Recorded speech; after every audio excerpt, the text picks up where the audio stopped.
একটা কথাই বারবার বলবো, বিচারের ওপর আমরা আস্থা রেখেছিলাম। বিচার তার আমাদের সেই আস্থার পূর্ণ মর্যাদা দিয়েছেন। তিনি যে সমস্ত প্রমাণপত্র এবং কাগজপত্র হাতে পেয়েছেন তার উপর ভিত্তি করে যে রায় দিয়েছেন এবং সেটা সঠিক রায় দিয়েছেন বলে মনে করি।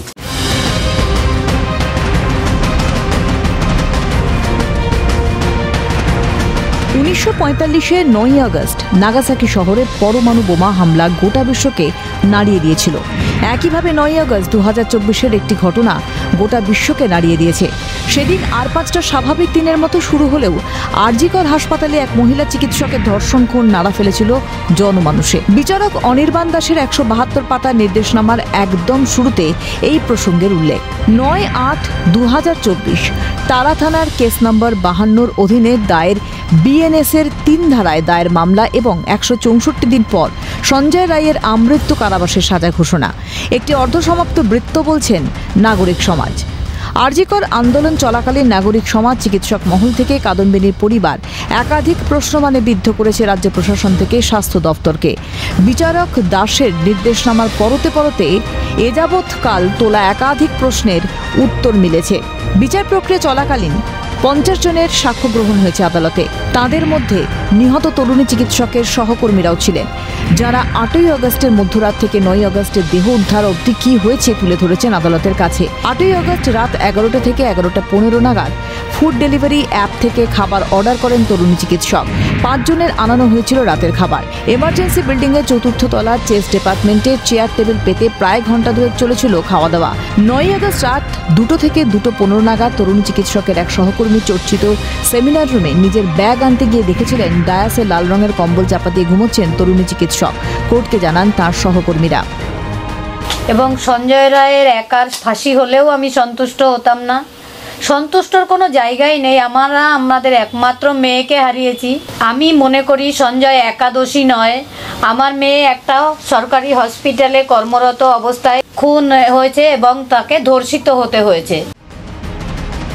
নিহত তরুণী চিকিৎসকের এক সহকর্মী কোর্টকে জানিয়েছেন, 9ই আগস্ট সকাল 9টা নাগাদ তিনি নার্স রুমে কাজ বুঝতে গিয়ে দেখেন তরুণী চিকিৎসক তখনও কাজে যোগ দেননি। 9:30 নাগাদ সেই সহকর্মী ফোন করে কাজে যোগ দেওয়ার কথা বললেও তরুণী চিকিৎসকের সঙ্গে যোগাযোগ করা যায়নি। এরপরই সেই সহকর্মী সেমিনার রুমে গিয়ে শরীরের নিম্নাংশ বিবস্ত্র অবস্থায় তরুণী চিকিৎসককে উদ্ধার করেন। আদালতে দেওয়া সাক্ষ্যে এই প্রসঙ্গ উল্লেখ করেন ওই সহকর্মী। সেই বয়ান পুরোটাই তুলে ধরা হয়েছে বিচারক দাসের নির্দেশনামায়। শিয়ালদা আদালত থেকে উদ্ধারের পর তারা থানার ভূমিকা এবং তদন্ত প্রক্রিয়া নিয়েও প্রশ্ন তুলেছে।